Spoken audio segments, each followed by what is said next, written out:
हर हर महादेव।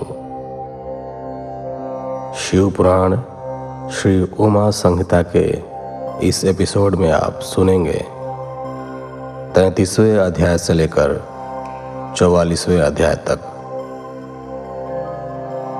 तो चलिए शुरुआत करते हैं 33वें अध्याय से।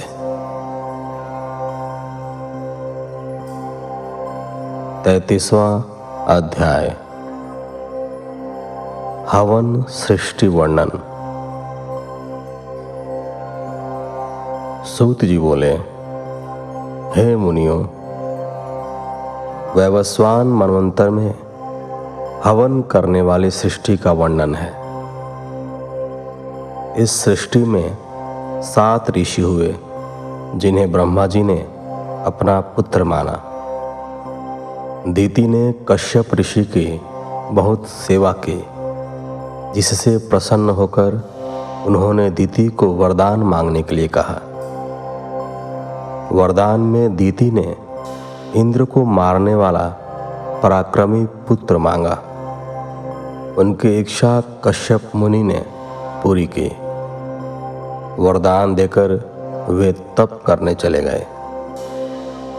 इंद्रदेव को दीति के इस वरदान के बारे में पता चल गया। वे उस अवसर की प्रतीक्षा करने लगे जिसमें वे दीति के व्रत को भंग कर सके। एक दिन इंद्र को अवसर मिल ही गया। दीति बिना हाथ मुंह धोए जूठे मुंह सो गई। इंद्र ने उसके गर्भ में प्रवेश कर उसके गर्भ के वज्र द्वारा 7 टुकड़े कर दिए, परंतु टुकड़े होने पर भी वे जीवित रहे और इंद्र से प्रार्थना करते हुए बोले, हम आपके भ्राता हैं, आप हमसे कैसी शत्रुता कर रहे हैं। यह सुनकर इंद्रदेव ने शत्रुता त्याग दी। इस प्रकार वे मरुदगण के रूप में हुए। ब्रह्मा जी ने पृथु को आधा राज्य दिया, सोम को ब्राह्मण, वृक्ष, नक्षत्र, ग्रह एवं भूतों का राजा बनाया।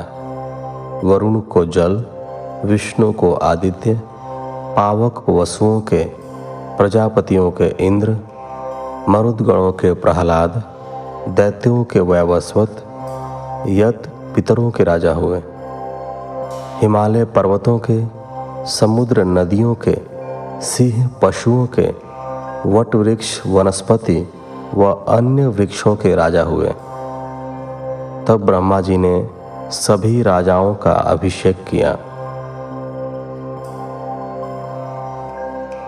34वां अध्याय मनवंतरों की उत्पत्ति। शौनक जी बोले, सूत जी, अब आप हमें मनवंतरों एवं मनुओं के बारे में विस्तार पूर्वक बताइए। उनकी बात स्वीकारते हुए सूत जी बोले, हे मुनि जी, स्वयंभू, स्वारोचिष, उत्तम, रैवत और चाक्षुष आदि 5 मनवंतरों का वर्णन मैंने आपको सुना दिया है। अब वैवस्वत मनवंतर के बारे में सुनो। सावर्णी रोच्य, ब्रह्मा, धर्म, सावर्णी, रुद्र, सावर्णी देव, सावर्णी इंद्र, ये सभी मनु हैं। तीनों काल के मनवंतर कहे जाते हैं, जिसका 1000 युगों तक कल्प बनता है। मरीचि, अत्रि, अंगिरा, पुलह, ऋतु, पुलस्त्य, वशिष्ठ, ये 7 ब्रह्मापुत्र हैं। स्वयंभू मनवंतर में याम नामक देवता 7 ऋषि उत्तर दिशा में रहते हैं। आग्निध्र, अग्नि, बाहु, मेधातिथि, बस, ज्योतिष्मान, धृतमान, हव्य, पवन, शुभ, ये 10 स्वयंभू मनुपुत्र हैं। इनमें यज्ञ नामक इंद्र कहे गए हैं। दूसरे मनवंतर में अर्जस्तमा, परस्तंभ, ऋषभ, वसुमान, ज्योतिष्मान, द्युतिमान एवं 7वें रोचिष्मान 7 ऋषि हैं। स्वरोचिष मनवंतर में रोचन, इंद्र तथा तुषिता नामक देवता कहे हैं। हरि, सुकृति, ज्योति, आयुमूर्ति, अयस्मय, प्रथित, मनुष्य, नभ, सूर्य, महात्मा स्वरोचिष के पुत्र हैं। तीसरे मनवंतर में वशिष्ठ के 7 पुत्र एवं हिरण्यगर्भ के ऊर्जा तेजस्वी पुत्र ऋषि कहलाए। चौथे मनवंतर में गार्ग, पृथु, गम्या, जन्य, धाता और कपिनक आदि 7 ऋषि हैं। त्रिशिख इंद्र हैं। द्युतिपोत, सौत, पश्यतप, शूल, तापन, तपोरित, अकल्याश, धन्वी, खंगी, तामस, मनु 10 पुत्र हैं। 5वें मनवंतर में देवबाहु, जयमुनि, वेदशिरा, हिरण्यरामा, पर्जन्य, ऊर्ध्वबाहु एवं सत्वन्यजादिक 7 ऋषि कहलाए। विभु नाम के इंद्र तथा रैवत मनु कहलाए। 6ठे मनवंतर में रुचि प्रजापति के पुत्र रौच्य मनु, राम, व्यास, अत्रेय, बृहस्पति, भारद्वाज, अश्वत्थामा, शरद्वान, कृपाचार्य, कौहिक वंशी गाल्व, रूक, कश्यप आदि ऋषि और देवता कहलाए। इस प्रकार आने वाले मनवंतरों में विषांग, निबासुमत, द्युतिमान, वसु, सूट, सुराविष्णु, राजा, सुमति, सावण्णी मनुपुत्र होंगे। 9वें मनवंतर में मेधातिथि, पौलस्त वस्तु, कश्यप ज्योतिष्मान, भार्गव, अंगीरा तथा सवन, वशिष्ठ आदि रोहित मनवंतर में होंगे और मनु दक्ष सावण्णी होगा। इस प्रकार जब दूसरा मनवंतर आरंभ होगा तब हविष्मान, प्रकृति, अधोमुक्ति, अव्यय, प्रयाति, भाभार, अनेना ऋषि होंगे। द्विष्मंत नामक देवता होंगे। तृतीय मनवंतर में 11वां मनु होगा। उसमें हविष्मान व पुष्पमान, वशिष्ठ, अनय, चारु, निखर, तेजस, अग्नि, ब्रह्मा जी के वधृत कहलाएंगे। द्युति, सुताया, अंगीरा, पौलस्त्य, पुलह, भार्गव 7 ऋषि एवं ब्रह्मा जी के 5 मानस पुत्र देवता होंगे। इस मनवंतर में दिवसपति इंद्र होंगे। 14वां सत्य मनु मनवंतर होगा। इसमें आग्निध्र, अतिव्राह्य, मागध, शुक्ति, युक्ति, अजित, पुलह नामक 7 ऋषि, दाक्षुव देवता एवं शुचि इंद्र होगा। 14वें मनवंतर में 5 देवता होंगे। तरंग, भीरु, दुघ्न, अनुग्र, अतिमानी, प्रवीण, विष्णु, संक्रंदन मनु के पुत्र होंगे। इस प्रकार मैंने आपसे भूत भविष्य काल के पहले कल्प के सभी मनुओं का वर्णन किया। मनु अपने धर्म और तप के प्रभाव से सहस्त्रों युगों तक प्रजा का पालन करके ब्रह्मलोक को जाते हैं। 14 मनवंतर अर्थात 71 युगों तक स्थिर रहकर सृष्टि का पुनः आरंभ होता है। 100,000 वर्ष पूर्ण होने पर एक कल्प पूरा माना जाता है।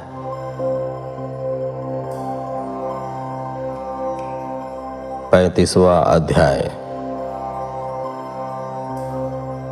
वैवस्वत मनवंतर वर्णन। सूत जी बोले, कश्यप मुनि को दक्ष कन्या से विवस्वान सूर्य की प्राप्ति हुई। सूर्य की संज्ञा त्वष्टि सेरुणुका नामक 3 पत्नियां हुई। संज्ञा और सूर्य की 3 संतानें हुई, श्राद्धदेव, मनु और प्रजापति यम। यम के साथ यमुना कन्या के रूप में पैदा हुई। उस समय संज्ञा सूर्य के तेज को सहन न कर सकी। अपनी माया रूपी छाया प्रकट कर उसे अपनी संतानों का पालन पोषण करने की आज्ञा देकर संज्ञा अपने पिता के घर चली गई। उसके पिता ने उसे इस प्रकार आया देखकर धिक्कारा तो संज्ञा वहां से वापस आ गई। घोड़ी का वेश धारण करके वह कुरु देशों का भ्रमण करने लगी। इधर सूर्य ने संज्ञा की छाया को ही अपनी पत्नी माना। उससे उन्हें सावर्णी मनु नामक पुत्र हुआ। छाया को अपने पुत्र से अधिक प्यार था। वह संज्ञा की संतानों का सही से ध्यान नहीं रखती थी। एक दिन यम को किसी बात पर क्रोध आ गया और उसने छाया को लात मार दी। यह देखकर क्रोधित छाया ने यम को शाप दिया कि तुम्हारा पांव जिससे तुमने मुझे मारा वह गिर पड़े। शाप सुनकर यम बहुत चिंतित हुए और उन्होंने सारी बातें जाकर अपने पिता सूर्य को बताई और शाप से बचाने की प्रार्थना की। सूर्यदेव बोले, बेटा, मैं तुम्हारी माता के शाप को असत्य नहीं कर सकता, परंतु उसे कम करने की कोशिश अवश्य करूंगा। सूर्य ने क्रोधित होकर छाया से पूछा, बताओ, तुमने यम को शाप क्यों दिया? क्या कोई माँ अपने पुत्रों से ऐसा व्यवहार कर सकती है? तुम्हारा सबसे छोटे पुत्र से विशेष स्नेह है, अन्य सभी को तुम सदा डांटती रहती हो, ऐसा क्यों?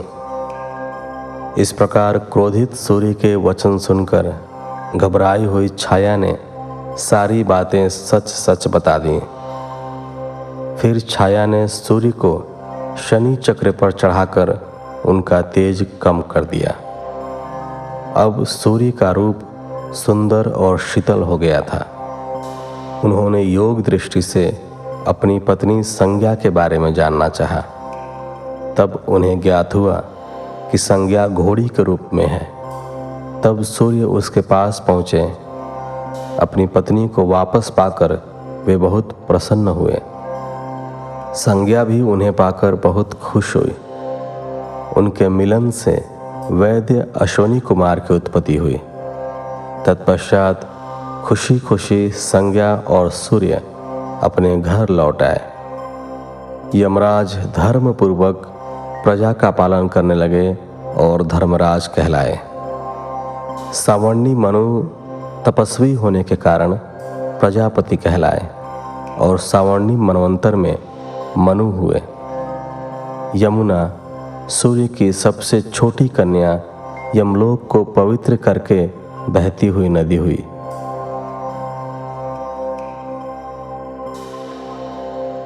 छत्तीसवां अध्याय। मनु पुत्रों का कुल वर्णन। सूत जी बोले, ऋषिगण, वैवस्वत मनु के 9 पुत्र इक्ष्वाकु, शिविन, भाचु, धृष्ट, कार्याति, निष्तंत, कुत्रय, प्रियव्रत और नृग थे।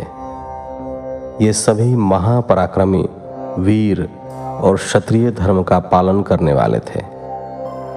जब मनु की कोई संतान नहीं थी तो उन्होंने पुत्र प्राप्ति हेतु यज्ञ किया।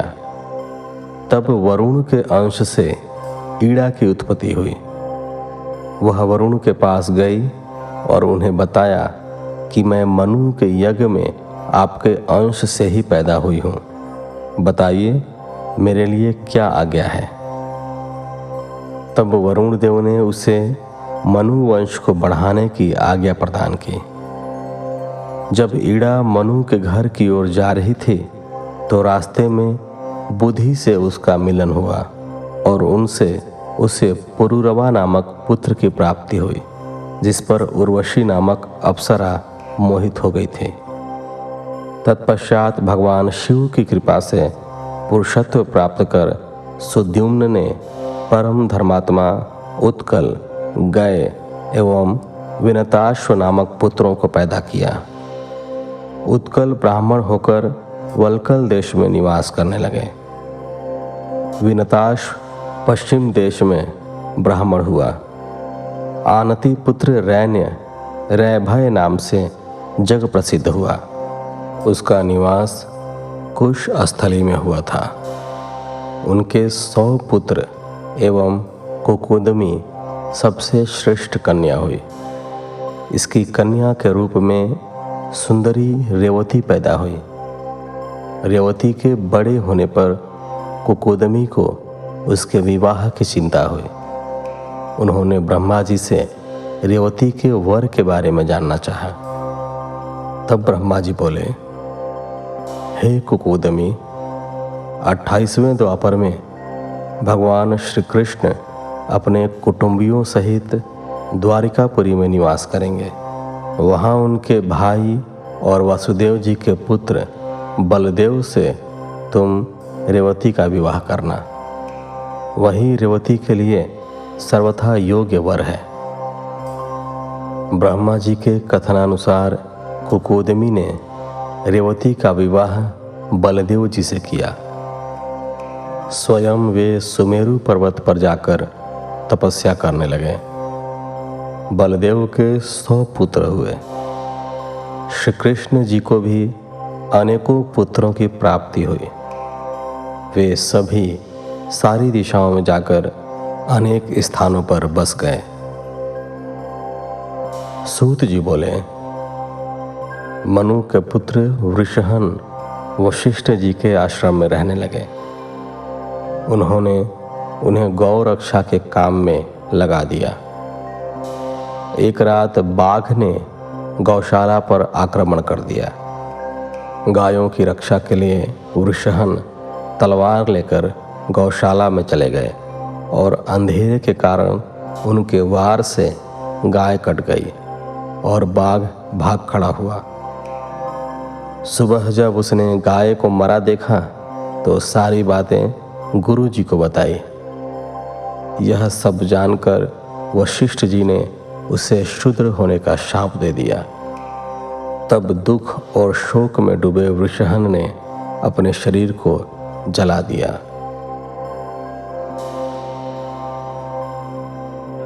सैंतीसवां अध्याय मनु वंश वर्णन। सूत जी बोले, ऋषिगण, मनु जी के नाक से इक्ष्वाकु पैदा हुआ था और उसकी 100 संतानें हुई, जिनमें सबसे बड़ा विकुक्षी अयोध्या का राजा बना।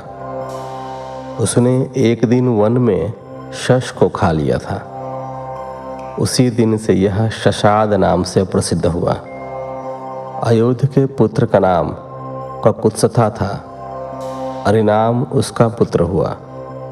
इस प्रकार अरिनाम के पृथु, पृथु के विश्वराट, विश्वराट के प्रजापति इंद्र, उनके युवनाश्व, युवनाश्व के कुवलाश्व इंद्र के पुत्र युवनाश्व द्वारा प्रजापति श्राव हुए।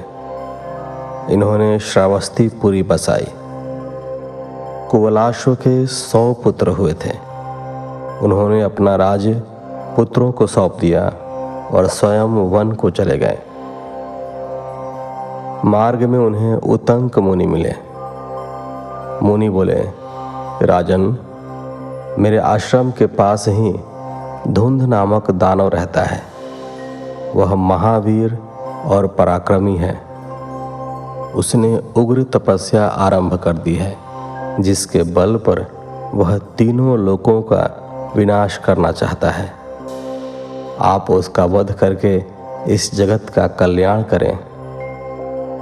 मुनि की बात सुनकर कुवलाश्व बोले, मुनिराज, मैं तो शस्त्रों को त्याग चुका हूँ, इसलिए आपका यह कार्य मेरा पुत्र करेगा। यह कहकर उन्होंने यह कार्य अपने पुत्र को सौंप दिया। तब उनका पुत्र धुंध को मारने पहुंचा। धुंध ने उनको अपनी ओर आता देखकर उन पर आक्रमण कर दिया। तब कुवलाश्व पुत्र ने बहादुरी से युद्ध कर धुंध का वध कर दिया। उतंक ऋषि ने उसे अपराजित रहने एवं अक्षय धन प्राप्ति का वर प्रदान किया। उनके पुत्रों में दृढ़ाश्व का हश्व, हर्यश्व का निकुंभ एवं गृहताश्व, कृशाश्व एवं हेमवती कन्या उत्पन्न हुई। उसके प्रसेनजीत नामक पुत्र हुआ। प्रसेनजीत ने अपनी पत्नी को शाप दे दिया था, जिसके अनुसार वह वहुदा नाम की नदी बनी। पुरुकुत्स का पुत्र जयारुणी और सत्यव्रत उसका पुत्र हुआ। उसे अधर्मी समझकर उसके पिता ने उसे त्याग दिया। तब वह चांडालों के साथ रहने लगा। इसी अधर्मी के कारण इंद्र ने 12 वर्षों तक वर्षा नहीं की। तत्पश्चात विश्वामित्र ने अपनी पत्नी का त्याग कर दिया और तपस्या करने लगे। उनकी पत्नी ने अपने पुत्र का गला बांधकर उसे 100 गायों के बदले बेच दिया। सत्यव्रत ने ही उसे बचाया। गला बांधने के कारण उसका नाम गालव हुआ।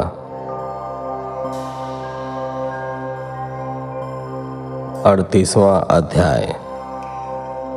सगर तक राजाओं का वर्णन।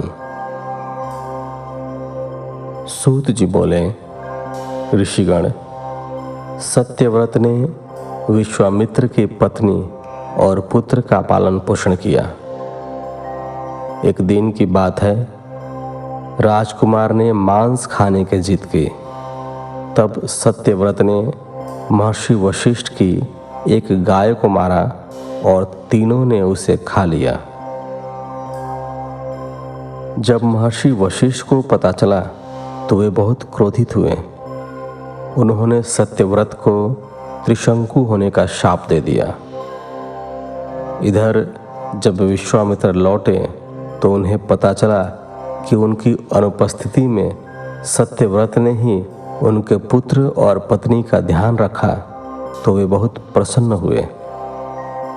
महर्षि विश्वामित्र ने सत्यव्रत के पिता का राज्य उसे दिला दिया। यज्ञ द्वारा उसे सीधे स्वर्ग पहुंचा दिया। सत्यव्रत की पत्नी सत्यरथा थी और उनके पुत्र हरिश्चंद्र राजा हुए।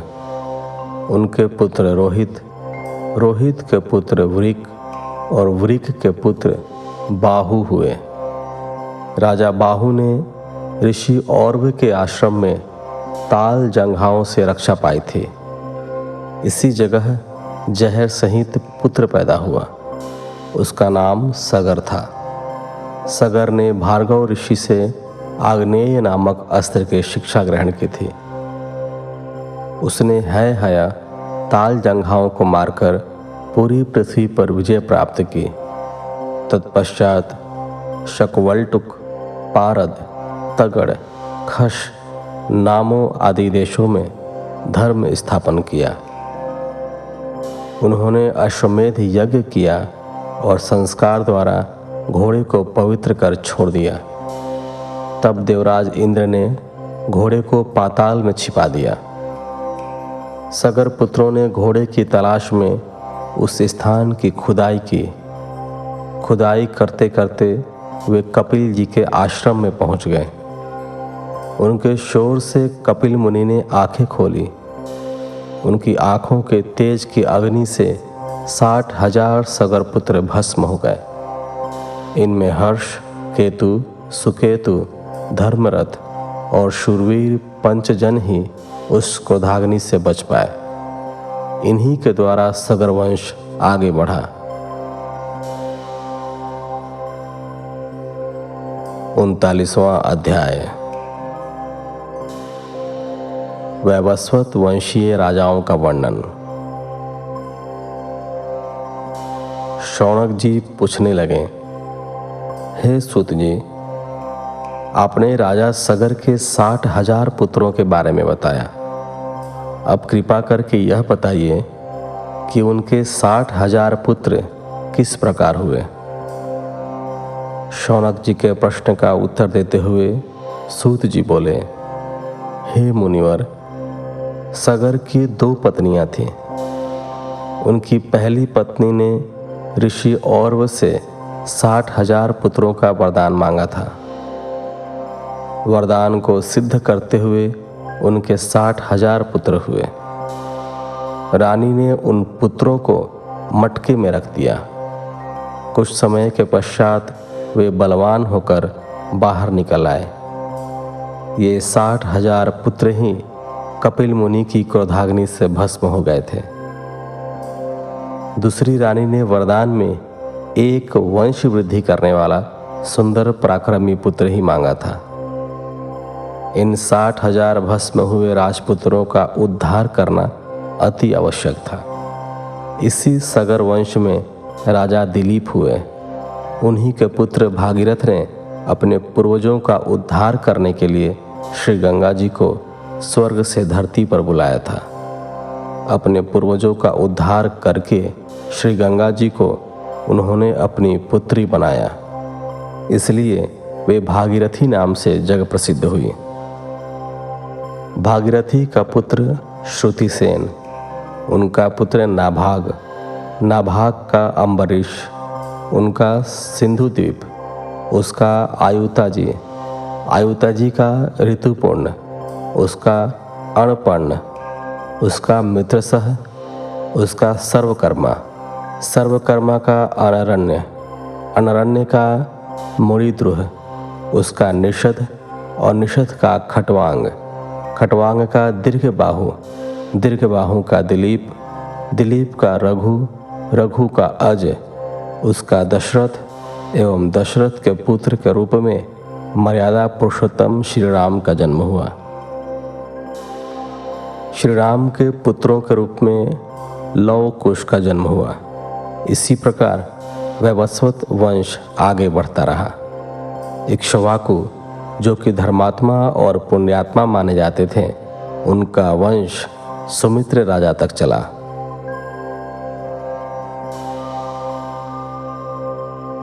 चालीसवां अध्याय।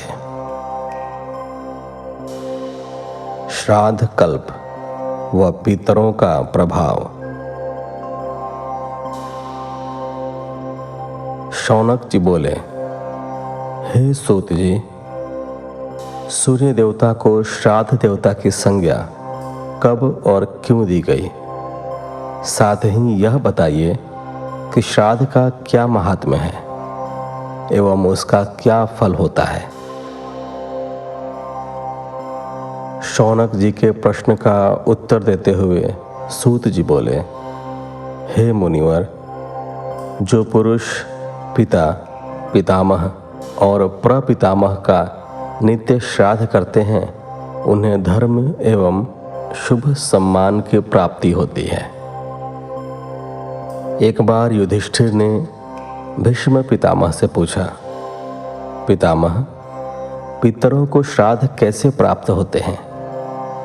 अपने कर्मों द्वारा कुछ लोग स्वर्ग जाते हैं तो कुछ नरक। मैंने यह भी सुना है कि देवता भी अपने पितरों का श्राद्ध करते हैं।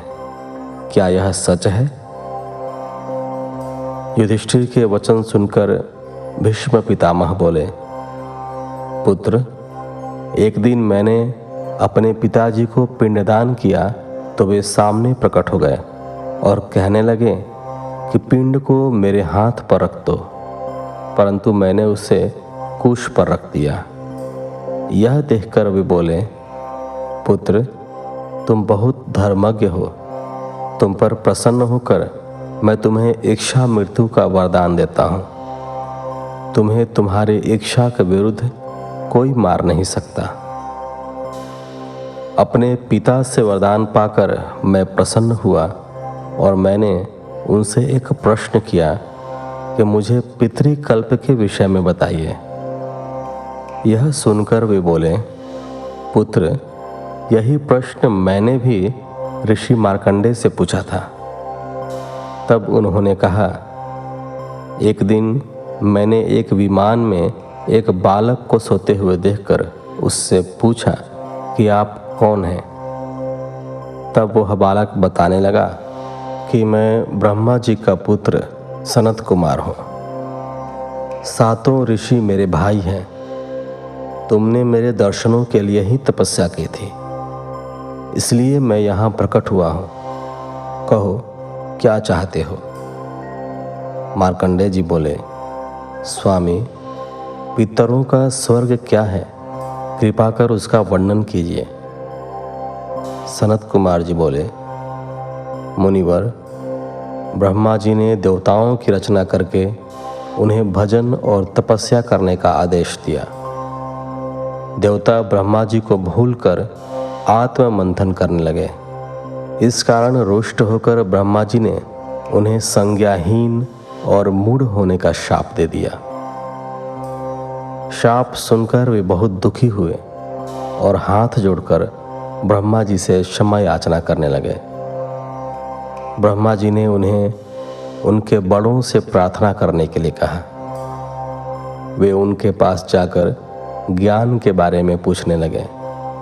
वे बोले, हे पुत्रगण, तुम चेतना पाकर अपनी भूल का प्रायश्चित करो।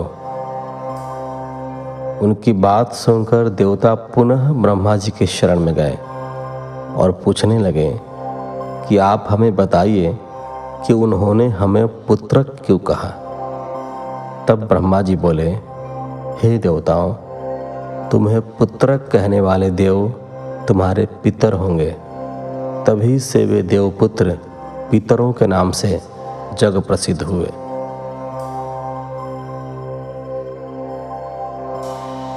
इकतालीसवां अध्याय।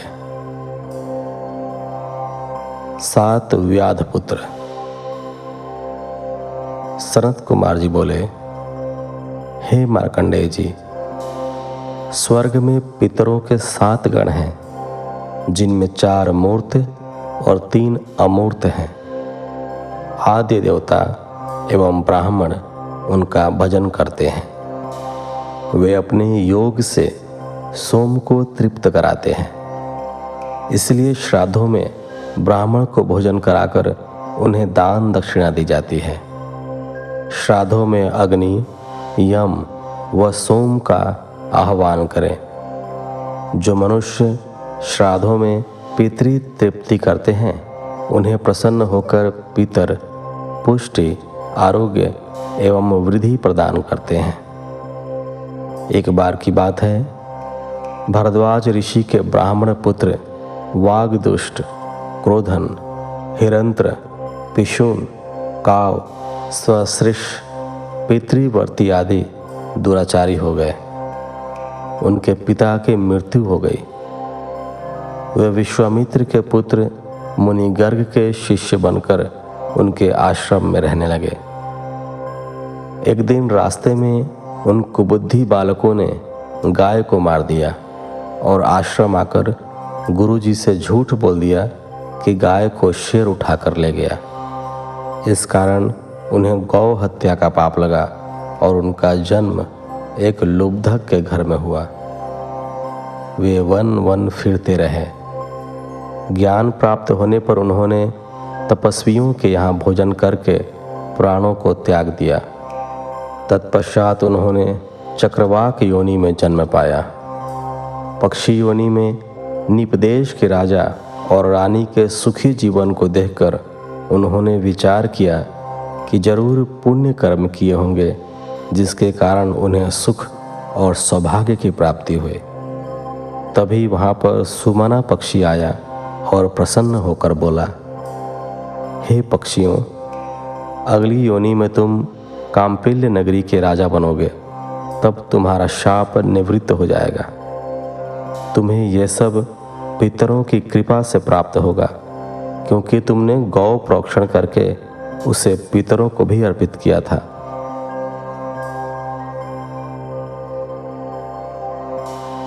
बयालीसवां अध्याय। पितरों का प्रभाव। भीष्म पितामह बोले, हे मार्कंडेय जी, आगे की कथा भी मुझ पर कृपा करके मुझे सुनाइए। तब उनकी जिज्ञासा शांत करने के लिए मार्कंडेय जी बोले, तब उन 7 पक्षियों ने खाना पीना सब छोड़ दिया। वे सिर्फ जल और वायु ही ग्रहण करते थे। उधर राजा रानी भी अपने राज्य में चले गए। वहां जाकर राजा ने अपना राज्य अपने पुत्र अनूप को सौंप दिया। स्वयं राजा रानी को साथ लेकर पुनः उसी वन में आकर साधारण मुनियों वाला जीवन जीने लगा। धीरे धीरे उन 7 पक्षियों का शरीर क्षीण होने लगा। कुछ समय बाद वे मृत्यु को प्राप्त हुए। दूसरा जन्म उन्हें काम्पिल्य नगरी में प्राप्त हुआ। उनमें से एक का नाम ब्रह्मदत्त हुआ। वह पाप रहित हो गया और उसे राजा ने अपना सारा राजपाट सौंप दिया एवं स्वयं परम गति प्राप्त की। 2 अन्य पंचाल एवं पुंडरीक मंदिर के पुजारी बने। बचे हुए 4 पक्षियों का जन्म एक दरिद्र ब्राह्मण परिवार में हुआ। वे चारों वेदों और शास्त्रों के ज्ञाता थे। भगवान शिव में उनकी असीम श्रद्धा भक्ति थी। उनके चरणों की भक्ति में उन्होंने मुक्ति एवं ज्ञान प्राप्त कर शिवलोक प्राप्त किया। 43वां अध्याय। आचार्य पूजन का नियम। शौनक जी बोले, अब आप मुझ पर कृपा करके मुझे आचार्य के पूजन की उत्तम विधि बताइए। साथ ही ग्रंथ सुनने के बाद मनुष्य गण के कर्तव्य के बारे में भी विस्तार से बताइए। शौनक जी की प्रार्थना सुनकर सूत जी ने बताना प्रारंभ किया। सूत जी बोले, हे मुनिवर, किसी को भी शिव पुराण एवं महाग्रंथ सुनने के पश्चात आचार्य का पूजन करना अति आवश्यक माना गया है। आचार्य का श्रद्धा भाव से पूजन करने के पश्चात उसे सामर्थ्य के अनुसार दान अवश्य ही देना चाहिए। शिव पुराण का श्रवण करने के पश्चात त्रिलोकीनाथ भगवान शिव का पूजन करके ब्राह्मण आचार्य को बछड़े वाली गाय का दान करें। जिस स्वर्ण के आसन पर पुराण को स्थापित करें उसे भी विनम्रता पूर्वक आचार्य को समर्पित करें। इस प्रकार वह बंधन मुक्त हो जाता है। पुराण वक्ता को महात्मा माना जाता है। उन्हें राज्य, घोड़ा, हाथी, गांव आदि उत्तम एवं उपयुक्त वस्तुएं तथा शक्ति और सामर्थ्य के अनुसार दान देने से कल्याण होता है। इस पवित्र शिवपुराण नामक ग्रंथ को सुनने से समस्त अभिष्ट फलों की प्राप्ति होती है।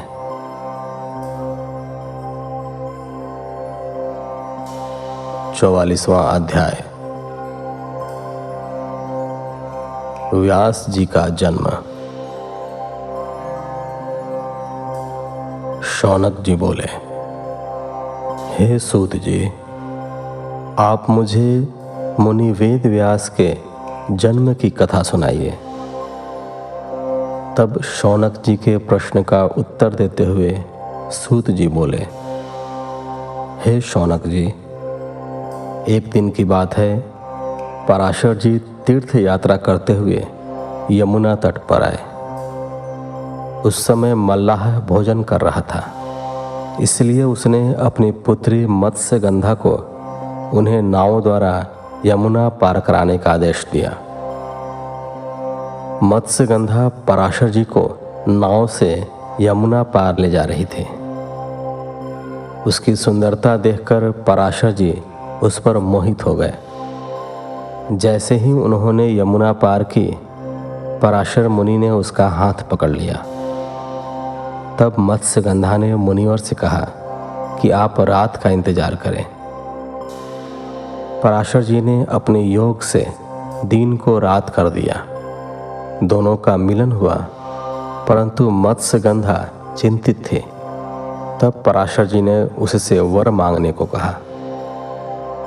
मत्स्यगंधा बोली, मुनिवर, मेरे इस कर्म को मेरे माता पिता कोई भी ना जान सके, मेरा कन्या धर्म भी न जाए और मुझे आपके समान तपस्वी व शक्तिमान पुत्र की प्राप्ति भी हो। तब उसके वचन सुनकर पराशर मुनि बोले, देवी, जैसा आप चाहती हैं वैसा ही होगा और आज से आप सत्यवती नाम से प्रसिद्ध होंगी। आपके गर्भ से भगवान श्री हरि विष्णु का अंश उत्पन्न होगा। यह कहकर मुनिवर चले गए। नियत समय पर सत्यवती ने सूर्य के समान महातेजस्वी पुत्र को जन्म दिया। पुत्र माता की आज्ञा लेकर तपस्या करने चला गया और जाते समय उसने माता से कहा कि कोई भी कष्ट पड़ने पर मुझे अवश्य याद करना। सत्यवती अपने घर लौट आई। व्यास जी तपस्या में लीन हो गए। वेदों की शाखाओं का अध्ययन करने से वे वेद व्यास के नाम से प्रसिद्ध हुए। फिर वे तीर्थ स्थानों के भ्रमण के लिए निकल पड़े। एक बार शिवलिंग का दर्शन करने के पश्चात उनके मन में विचार आया कि कोई ऐसा सिद्धिदायक लिंग हो जिसकी आराधना और भक्ति करने से सब विद्याएं प्राप्त हो जाएं और अभिष्ट फलों की प्राप्ति हो। यही सोचकर वे ध्यान मग्न हो गए। तभी उन्हें ज्ञात हुआ कि धर्म, अर्थ, काम और मोक्ष देने वाले अतिमुक्त महाक्षेत्र में मध्येश्वर लिंग स्थित है। वेदव्यास जी ने गंगा में स्नान करके व्रत आरंभ कर दिया। उन्होंने भोजन त्याग दिया। वे पहले फलाहारी रहकर पूजन करने लगे। फिर उन्होंने सिर्फ जल ही ग्रहण किया। फिर उन्होंने सिर्फ हवा को ग्रहण करते हुए अपना पूजन आरंभ किया। तत्पश्चात उन्होंने निराहारी रहकर भगवान शिव के उत्तम तपस्या की। उनकी इस दुस्सह साधना से शिवजी प्रसन्न हुए और वेदव्यास जी को दर्शन दिया। देवाधिदेव महादेव जी को साक्षात अपने सामने पाकर वेदव्यास जी उनकी स्तुति करने लगे। वे बोले, हे देवाधिदेव, कल्याणकारी शिव, आप मन और वाणी से अगोचर हैं। वेद भी आपकी महिमा को पूर्ण रूप से नहीं जानते। आप ही सृष्टि के रचनाकर्ता, पालन करता और संहार करता है। हे सर्वशक्तिमान ईश्वर, आप ही जन्म मरण, देश कुल आदि से रहित हैं। आप ही त्रिलोक के स्वामी हैं। इस प्रकार व्यास जी ने शिव जी की स्तुति की। प्रसन्न होकर शिव जी बोले, हे व्यास जी, तुम मनचाहा वर मांगो। तब व्यास जी बोले, स्वामी, आप तो सर्वज्ञ सर्वेश्वर हैं, आपसे कुछ भी छिपा नहीं है। तब त्रिलोकीनाथ भगवान शिव बोले, मुनिवर, मैं तुम्हारे कंठ में स्थित होकर तुम्हारी इच्छा के अनुसार इतिहास एवं महापुराणों की रचना करूंगा। तुम्हारे द्वारा प्रयोग में लाए गए स्तुति अष्टक का जो भी शिवलिंग के सामने बैठकर 1 वर्ष तक तीनों काल में मेरी स्तुति करेगा, उसकी सभी मनोकामनाएं अवश्य पूर्ण होंगी। यह कहकर महादेव जी अंतर्धान हो गए। भगवान शिव की कृपा से वेद व्यास जी ने ब्रह्म, पद्म, विष्णु, शिव, भागवत, भविष्य, नारद, मार्कंडेय, अग्नि, ब्रह्म वैवर्त, लिंग वराह, कूर्म, मत्स्य, गरुड़, वामन, ब्रह्मांड आदि 18 महापुराणों की रचना की। ये सभी पुराण पुण्य और यश देने वाले हैं। इनको श्रद्धापूर्वक भक्ति भाव से पढ़ने अथवा सुनने से मुक्ति प्राप्त होती है तथा समस्त पाप नष्ट हो जाते हैं। तो फिलहाल इस वीडियो में इतना ही। मिलते हैं आपसे अगले एपिसोड में। तब तक के लिए धन्यवाद। हर हर महादेव।